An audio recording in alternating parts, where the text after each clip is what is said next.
All right, welcome to another installment of the Fragments of Silicon reviews. 4 reviews up this week, the first of which is Hares. Join the intrepid bunny pilot Captain Rabo and her crew of fluffy flyers as they fight to turn the barren Windrose Warren into a blossoming landscape. Become an hare in a unique take on bullet hells, restoring farmland one seed at a time against the nefarious Gale Gang goons. So immediately I'm going to take issue with the usage of the word bullet hells. No. This is not a bullet hell shooter. At all. Like, in fact, you really don't have any bullets coming at you. You might be able to see on screen right now that, like, the actual enemies are dive bombing birds, and they don't act like bullets. That's actually a pretty important distinction, because you're not really worried about hitboxes and all that usual shmup stuff. In fact, approaching this game like a regular shmup is a good way to get a terrible score. That actually took me a bit it looks a lot like classic shmups with a high-res pixel art style. That's what it looks like.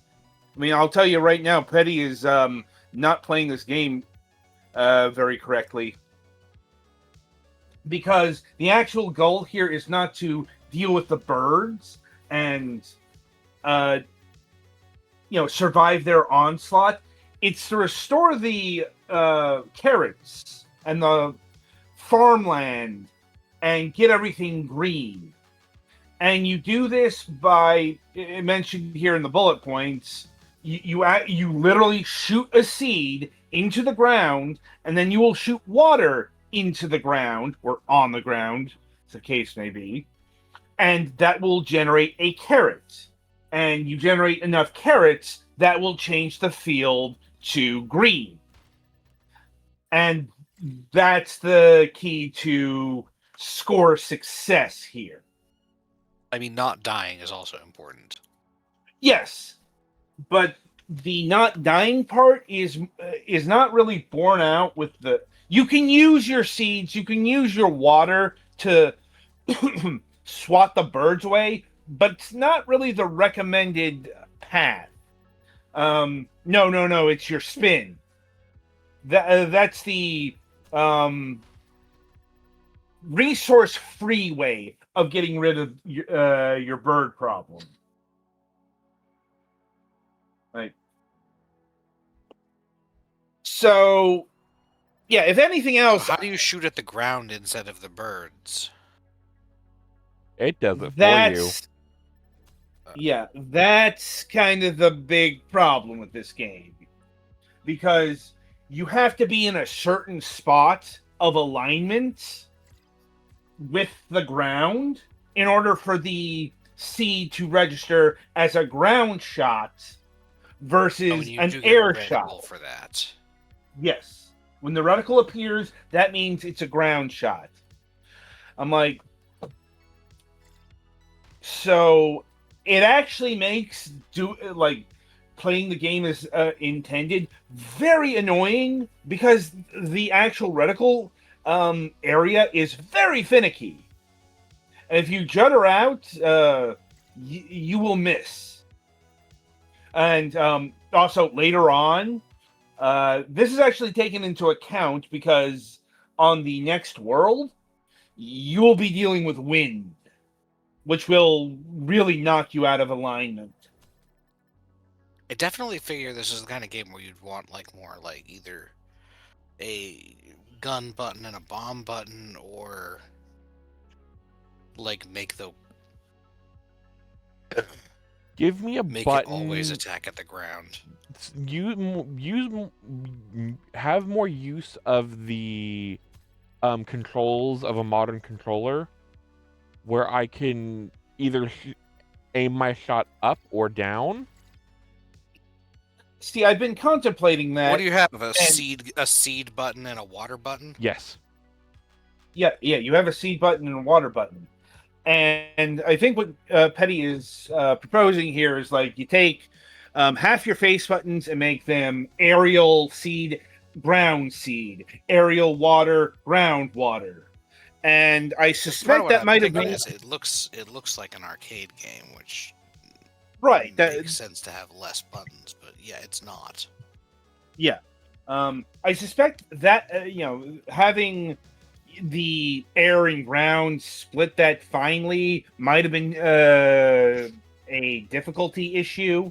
I don't 100% know, but yeah, Well, it's I just flew over that carrot patch and wasn't able to. They didn't give me reticle to fire any seeds in it. yeah, yeah. Like I said, that's where the game falters. The ideas are really interesting and sound. The execution is lackluster. Oh yeah. Like, it's kind of what I've been holding in reserve until now. Also, if you get too far up and aren't able to shoot into the carrot patches you missed, you do have a like I want to say a barrel, no, an aileron roll, an Emelman turn. You can flip, you can do a loop the loop, and you will regain some lost ground here, so to speak.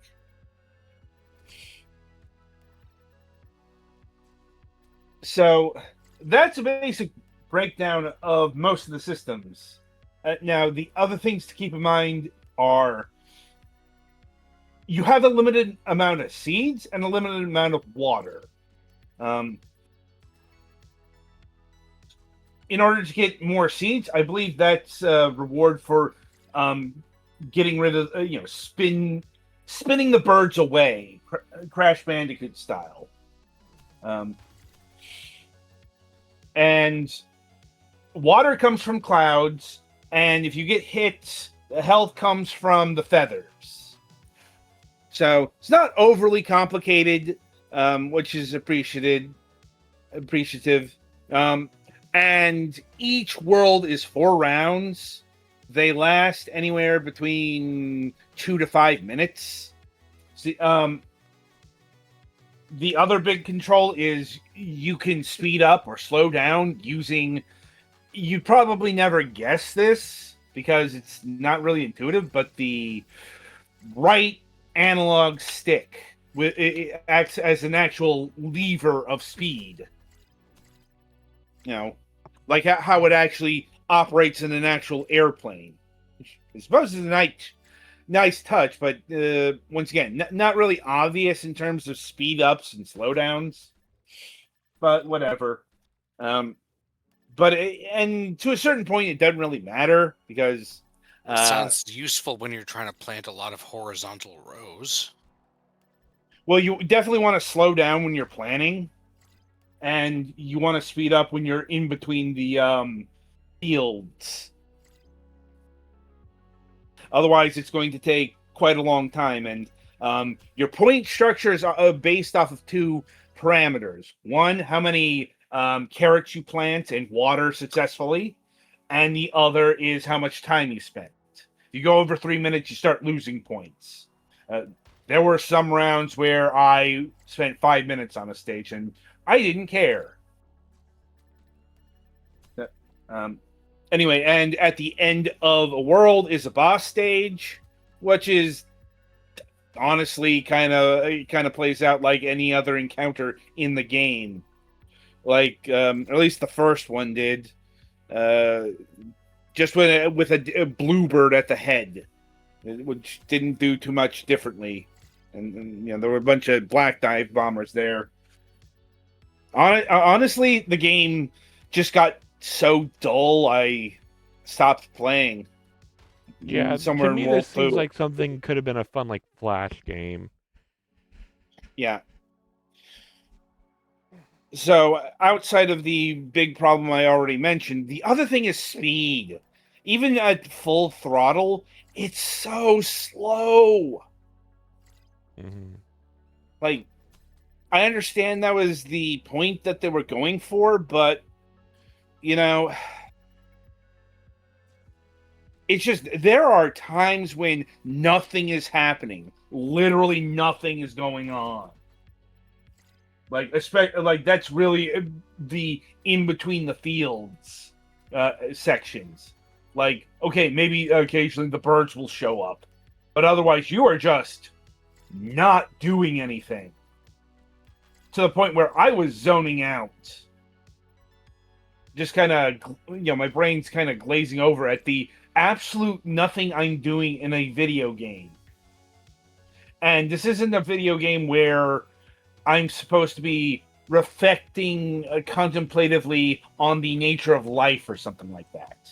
Unless. I mean, it's a playing game starring a not quite anthropomorphic bunny. Mm-hmm. So, I mean, that's really what it comes down to. It's got a whole bunch of good ideas. It's just the execution needed some more refinement. Yeah, be it take like on my 360 or my Xbox controller, the bumpers weren't being used. Right. Even if I could hold one of those to focus on a ground attack, yeah, that would have helped considerably. Or make you strafe faster or something. Well, there is Yeah, a strafe faster. You can barrel roll, like actual barrel roll. Mm-hmm. Yeah, unfortunately, this game is less than the sum of its parts. Because, once again, there's potential here, and it stands out as a unique idea. It's just, it didn't come together. Good art. I wasn't able to really listen to the music, though, so... Well, you're trying it's all right, and you have to listen to us, so... Yeah. Not your job. Yeah. The pixel art is very nice, though. Yeah, it looks incredible. It's just, it plays way more mediocre than it should. Yeah, honestly, I just a couple more turns of the dials and stuff like that could make this a decent game. Yeah, it's like, it descends into tedium too much. Mm-hmm. And with that in mind, in terms of pricing, it's $8.99, which, if it were a better game, I could wholeheartedly recommend at that price. As it is, I'd say wait for a sale. Wait until this is like $5, something like that. At least wish list and keep an eye on it. If they give it some updates, like some of that address some of the issues that we've personally had, $8 wouldn't be a bad ask for it. Yeah, it's $9. Yeah, I said $8.99. Oh, so. Yeah, $9 in the bad price for this. I've paid more for less functional games on Xbox Live even back in the day. Right. So it's like, I'm just saying, it's very close to being worth its price, basically. Yeah. I think it's something that could probably be ironed out in a sequel. Like, this game's probably already... Honestly, just a couple updates. Don't even need to release another game. Just see, that's the power of, I guess, modern gaming. Depending on how much of engine limitations they're running up to, they may be able to fix this here with this. Yeah. And just give you a classic mode for anyone who prefers the previous setup. Yeah. All right, so... yeah, that'll about do it for this game, I think. Be sure to tune in after the break, as Petty Fan will be reviewing Kicking Hell, or Kickin' Hell, or not exactly sure how to pronounce that.